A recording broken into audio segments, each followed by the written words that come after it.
یہ قرآن ایک بابرکت کتاب ہے جسے ہم نے آپ صلی اللہ علیہ وسلم پر نازل کیا تاکہ لوگ اس پہ غور اور فکر کریں اور تاکہ اہل فہم اس سے نصیحت حاصل کریں۔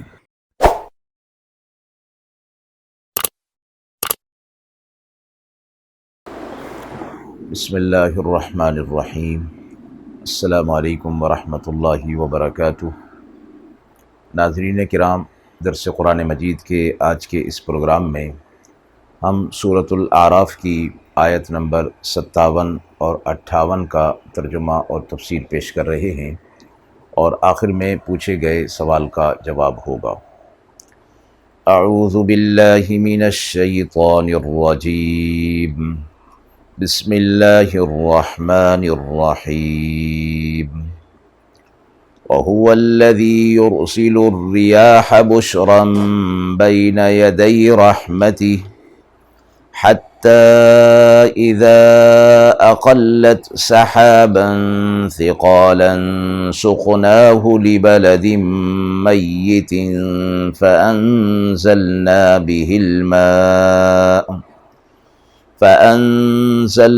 به الماء فأخرجنا به من كل الثمرات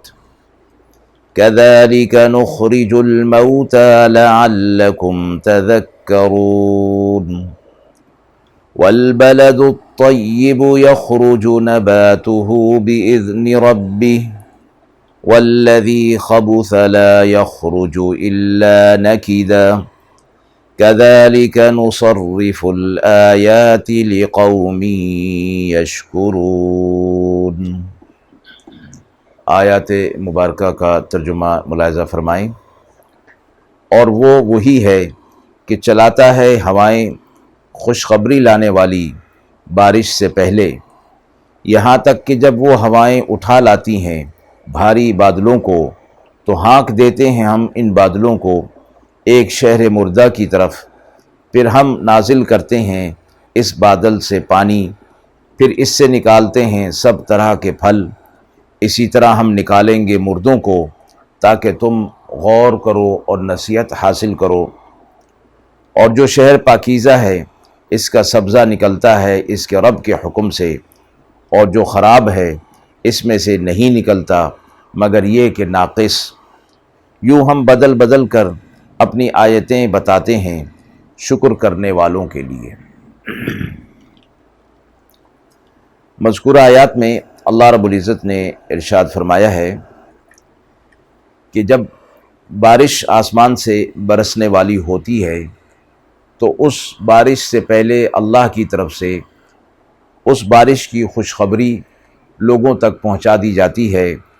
ٹھنڈی ہواؤں کے چلنے سے اور بادلوں کے آنے سے، اور مراد یہ تاکہ انسان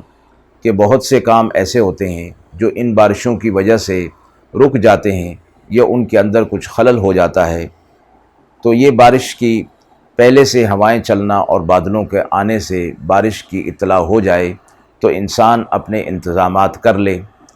دوسرا یہ کہ بارش چونکہ انسان کے لیے رحمت کے طور پر نازل کی جاتی ہے، اور اس سے زمین کی پیداوار اور مردہ زمین کا زندہ ہو جانا اور نباتات اور پھلوں پھولوں وغیرہ کا نکلنا، جس پر کہ انسان کی اور مخلوقات کی زندگیوں کا دار و مدار ہے، تو فرمایا کہ یہ ایک نعمت اور فائدہ بھی اسے حاصل ہونا ہوتا ہے اس بارش کے ذریعے سے۔ تو بارش سے پہلے جو ہوائیں اور بادل آتی ہیں تو اس کی طبیعت کو فرحت اور راحت پہنچاتی ہیں، اس سے یہ خوش ہو جاتا ہے اور اس کی طبیعت میں بشاشت پیدا ہو جاتی ہے، تو یہ بھی اللہ کی طرف سے ایک نعمت اور رحمت کے طور پر آ رہی ہوتی ہے۔ تو اس کی کیفیت بتائی کہ جو ہوائیں چلتی ہیں تو یہ ہوائیں بادلوں کو لاتی ہیں، اور وہ بادل پانی سے بھرے ہوئے ہوتے ہیں، پھر جس طرف اللہ کا حکم ہوتا ہے وہ ہوائیں ان بادلوں کو لے جاتی ہیں اور بادل وہاں برس پڑتے ہیں، اور اس پانی کے ذریعے سے اللہ رب العزت زمین سے پھل اور پھول مختلف قسم کے نکالتے ہیں جو انسان اور دیگر مخلوقات کی ضرورت میں کام آتے ہیں۔ فرمایا کہ یہ بارش سے پہلے یہ بادلوں کا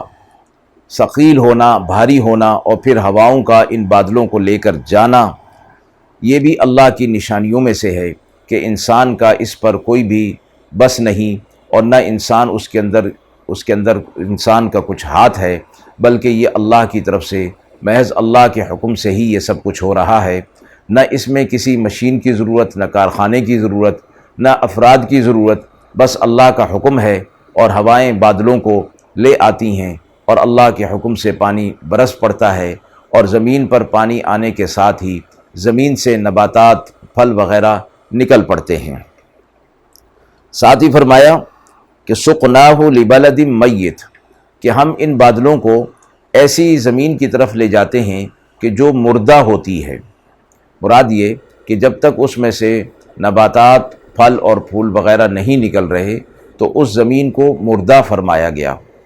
اور بادلوں سے پانی کا برسانا اس کے اندر زندگی پیدا کر دیتا ہے، اور وہ مردہ زمین زندہ ہو کر اپنے اندر سے پھل اور پھول اور نباتات کو نکال ڈالتی ہے، نکال لیتی ہے۔ تو فرمایا کہ جب پانی نہیں ہوگا تو سب ویران ہوں گی، اور پانی کے ذریعے سے اللہ رب العزت نے ان کو زندگی عطا فرما دی، اور بستی کا ذکر فرمایا اور شہر کا ذکر فرمایا، اس لیے کہ اس پانی کا برسنا بستی اور لوگوں کے فائدے کے لیے ہے، اور جنگل کا سرسبز کر دینا تو اس کے تابع ہوتا ہے۔ وہاں کوئی ایسا مقصد نہیں ہوتا کہ جس سے انسانوں کو براہ راست فائدہ پہنچ رہا ہو۔ البتہ جنگل سے اور فوائد جو اللہ رب العزت نے انسانوں کے ساتھ منسلک رکھے ہیں، وہ بھی انسانوں کو اس بارش کے ذریعے سے حاصل ہو جاتے ہیں۔ اس کے بعد فرمایا فَأَنزَلْنَا بِهِ الْمَاءَ، پھر ہم اس پانی کو نازل کرتے ہیں اور اس سے مختلف قسم کے پھل اور پھول پیدا کرتے ہیں۔ یعنی فرمایا کہ پانی تو ایک ہی ہوتا ہے اور زمین بھی ایک ہوتی ہے، لیکن اسی ایک پانی سے اللہ رب العزت کی شان اور اس کی قدرت کے مختلف پھل اور پھول پیدا کر دیتا ہے، اور مختلف خاصیتوں کی چیزیں پیدا فرما دیتا ہے۔ اس آیت کے آخر میں فرمایا کذالک نخرج الموتى،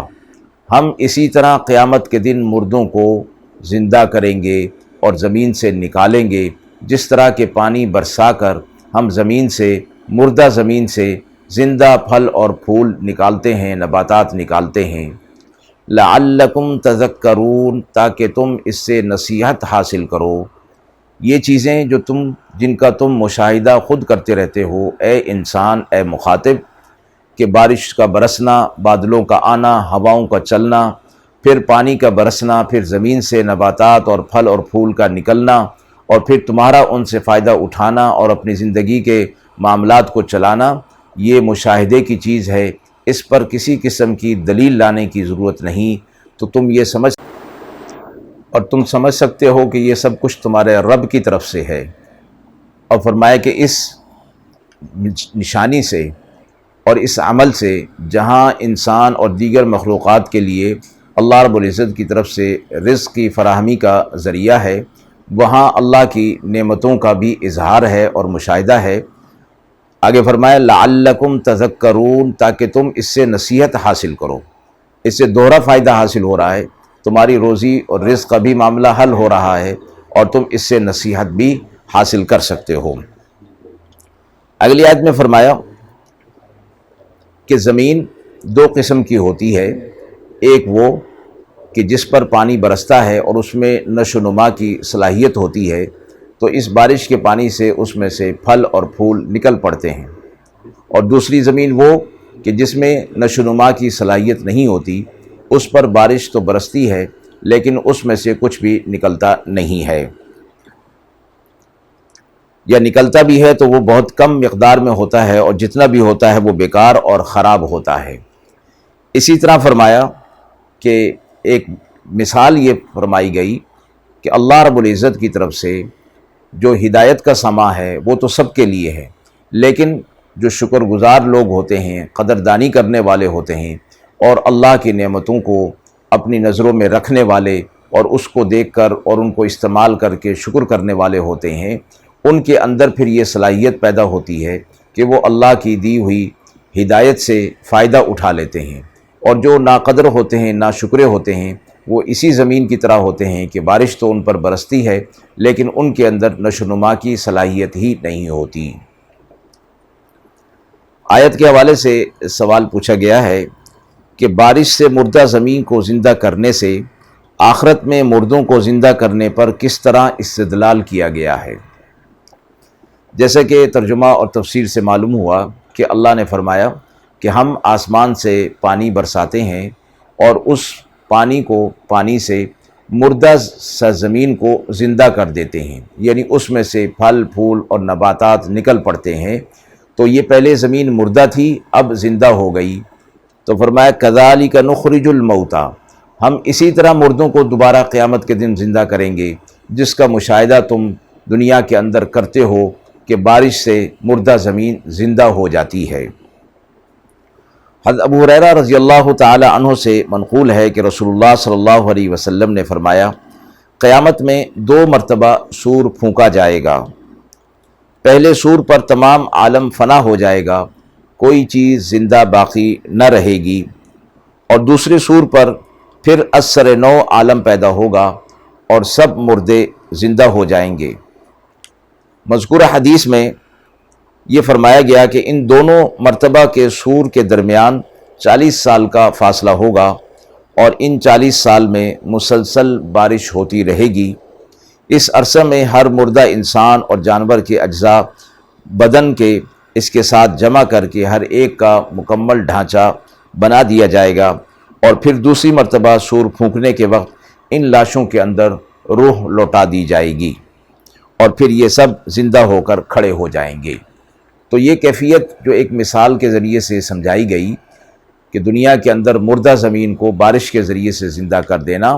آخرت میں جو انکار کیا جاتا ہے اور منکرین انکار کرتے ہیں، اس کی ایک مثال پیش کی گئی، اور فرمایا کہ آخرت میں بھی ہم اسی طرح مردوں کو زندہ کر دیں گے۔ وآخر دعوانا ان الحمد للہ رب العالمین۔